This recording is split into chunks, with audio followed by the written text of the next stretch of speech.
Cowherd, are you concerned that Lonzo Ball hasn't reached out to Luke Walton and/or anyone with the Lakers to discuss the issues? Yeah, he's a quarterback. This is what point guards are. I've said this. Wide receivers can be nonverbal. Power forwards can be nonverbal. I need my quarterback and my point guard to run my team, run my franchise. LeBron can be a little passive-aggressive, but he's the best basketball player in the world. Lonzo's not close to that. Magic Johnson, MJ, Kobe, they attacked practice. They were verbal in games, practice, huddles. Go to a LeBron game. Yep. In the huddle, he's coaching. Lonzo is so aloof, so passive-aggressive. I think it's a major issue. What's Luke Walton saying when he says that? He's asking the guy to come talk to me. He's trying to communicate through the media to Lonzo. Hey, come talk to us. We're the experts here. We know that you have a unique, close relationship with your dad and your family. And we know your dad thinks he's a basketball expert. But trust me, I'm Bill Walton's son.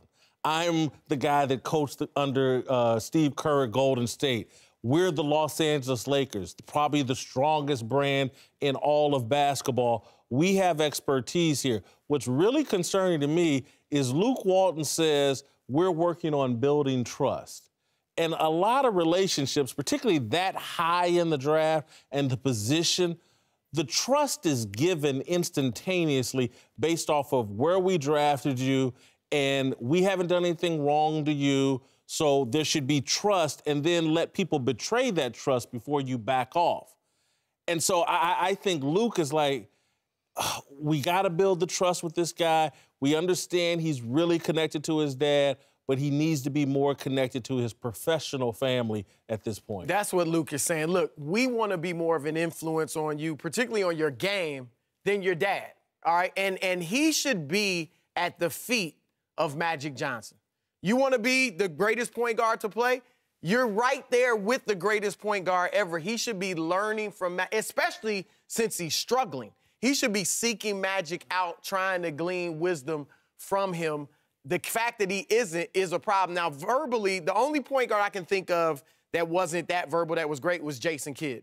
But on the court, Kidd was a director. He wasn't talking all the time, but he would direct you where to go. Lonzo at least has to get to that point. Yeah. See, this is what scares me, and you made a great point about Magic. He's in the room, right? The greatest point guard ever is in your backyard, and you're not talking to him. And I think, guys, this is about LeVar Ball. You said the word trust, I believe. Think about this. Lonzo has let his dad decide everything, basically, in his life, okay? His NBA agent, who picked it? LeVar Ball. It's like one of his friends. His AAU team, who coached him? LeVar Ball. Who set up his workouts? Who said, we're not going to Boston? LeVar Ball. The sneaker deal, LeVar Ball. Lonzo's never stood on his own. I think LeVar's actually instilled in him, trust nobody. It's us. It's family. We will figure it out. And now Lonzo's trying to stand on his own 2 feet in a locker room at 20 with grown men. He can't figure it out, and Dad's not here to help me. This is a scary situation for Lonzo. It is, I'll tell you. It's really easy to improve your shot. You don't take passive-aggressive people and make them passive or make them aggressive at 20. You go to a therapist. Man, I've had therapists. They say the same thing. Change is hard for people who want to change. Like, I can change your jumper. Maybe. I'm not changing your DNA. You lived with LeVar for 20 years. LeVar made all the decisions. You've been muted. Now I expect you to be Magic? I don't think that's happening. I think all of us in our professional careers, in our personal lives, and then when I think about the great athletes, I don't know who. Kobe Bryant idolized Michael Jordan and was like a real student of the game. And they're amongst the great NBA players, there tends to be a great reverence for the players before them, that came before them and that were great. And so it does, Chris, your point of like, be at the feet of Magic Johnson. He has an opportunity to interact with Magic Johnson every day, and it doesn't sound like he's doing that. And when I sit here and think like, well, who did Michael Jordan? And like, he was very close, I think, to Dean Smith. That was kind of his mentor. Again, you raise a child eventually to push him out of the nest. You're supposed to. And he needs to come up out of that nest. Yeah. Whitlock, do you think he cares about winning this year's MVP? 1,000%. It's Michael Jordan had 5 MVPs. LeBron can get his 5th. Listen, I think he makes a great point about being taken for granted. A lot of times when LeBron says this, it doesn't, it doesn't land with me right. This time it does land with me right. Right now, he's putting together perhaps his greatest season, and if he doesn't get rewarded with the MVP trophy for that, and I know James Harden's playing well and so are the Rockets, but LeBron's best season doesn't get an MVP? That sounds criminal. Is it possible, all these guys, Magic, Michael, LeBron, they pick their spots, that LeBron, deep in the recesses of his mind, knows we ain't beating Golden State. So this year, his regular season does mean more, knowing he's going to lose again at the end. That we will say, as he loses the finals, 15th year he was the MVP. LeBron knows this game. They still don't have him. Jay Crowder maybe can get Durant, but is LeBron saying, listen, I know the end of this season. I'm going to own this regular season. Is it because all these guys Well, he didn't start out like that. You know, he didn't start the season out, but obviously he's gotten going now. I'm going to add on to what you said because I think it makes some sense. I believe, we know LeBron wants to be the GOAT. He said it. He's told me he wants to be the best player ever to play. He may realize, I'm not catching Jordan with 6 rings. Right. Even if I get 6, I've lost 5, you know, and I may lose more. So that's not the way. The way for me to either become the GOAT or at least muddy the conversation where some think, hey, some are like it's LeBron, some are like Jordan, is one, individual longevity. Longevity. 15th year. Jordan only played 15 years. His last 2 years were with Washington. He wasn't the best player in the world. He was injured for 1 year and then played baseball for most of another year. Jordan only had 11 seasons where he was Jordan.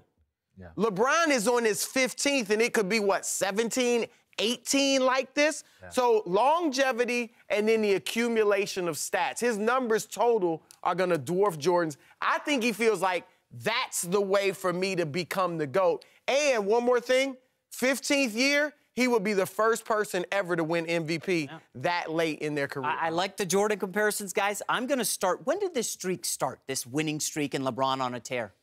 When Kyrie Irving and the Celtics ended theirs. We just saw Kyrie. Remember, I was saying, he's the MVP. Kyrie's unbelievable. You're not saying that anymore, and LeBron, of course not. I can't say it anymore. LeBron says, you know what? I think I'm going to go get me an MVP. I'm going to show Kyrie, you don't leave me. You don't leave the GOAT. Who left Michael Jordan? Anybody? Who left Magic? Bird, Duncan. Nobody left those guys. Kyrie Irving left LeBron at the apex of his powers, and I think LeBron's saying, this is what you missed out on, okay? I'm going to go put up 28, 8, and 8, have my best career shooting ever. Kyrie, this is what you're missing out on. You know, it's really interesting that we've had these 2 massive winning streaks. And it's not just Boston and the Cavs playing Eastern teams. I was looking at the NBA standings this morning. The NBA's always had good teams at the top and some bad at the bottom.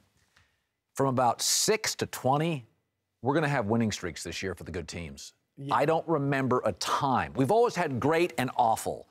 We got about 17 to 18 teams in this league. The middle is soft. That's why we're getting these huge winning streaks. Guys, LeBron doesn't have Tristan or IT. Kyrie didn't have Gordon Hayward. We're getting these absurd... And by the way, I went and looked at their schedules. They're not just playing East. Boston and LeBron, they're playing Western teams. The middle of this league is doughy soft. I don't believe LeBron, hopefully he's not doing this. He shouldn't just give up this season, though. I completely agree. Golden State does not look, we know they're the favorite. They should be. They don't look like they're a world beater like they have in the last few years. Now, maybe they're coasting. I don't know. Houston could there are people in the league I've talked to now that think Houston is really going to give Golden State some problems. Okay. Well, Gordon's playing well. Gordon's playing. Chris Paul in the playoffs could be valuable because of his defense. Because he's won a lot in the playoffs. Chris, I completely. That was my thought as well. I don't think LeBron is giving up on the championship. He shouldn't. Shame on him if he does. I don't think that's ever in his DNA. In his mind, he is the greatest player and he's capable of anything. He's done it to Golden State before, down 3-1 and clowned them. He'll do it again. Do you think playing without him will make Kevin Durant even better? Kevin Durant has been established as a great player. I don't think he's going to be better or worse. I do think it gives the Warriors an opportunity to play without Curry, which is an advantage if they go to the playoffs and lost him for a game or two, because Curry's been hurt multiple times in his career. But I don't think KD's suddenly going to make a leap as a player. I mean, we know what he is all these years in the league. I watched that game last night. He looked like a little Ben Simmons who could shoot last night. He controlled the offense. He made everybody else on the Golden State better. They played without Draymond last night against Charlotte, and KD looked phenomenal. Could it be Charlotte's bad? No. KD looked phenomenal. He made damn near every shot in the first half. Then he started getting his teammates involved with the passing game, virtually playing the point guard at some points. I do think Kevin Durant will see this as a challenge. Remember, there were some times where people were arguing, hey, I think they're better when KD's out and Steph Curry can be the lead dog. I think Kevin Durant, look, we've seen it from Kyrie Irving. We're looking at it right now from LeBron James. These guys like to take their opportunities to show, hey, look, I can carry this team, and I can put us on our back and go on a streak. I think Kevin's going to use this opportunity to play at a really high level and make his case for MVP. This has been an interesting start to the NBA season.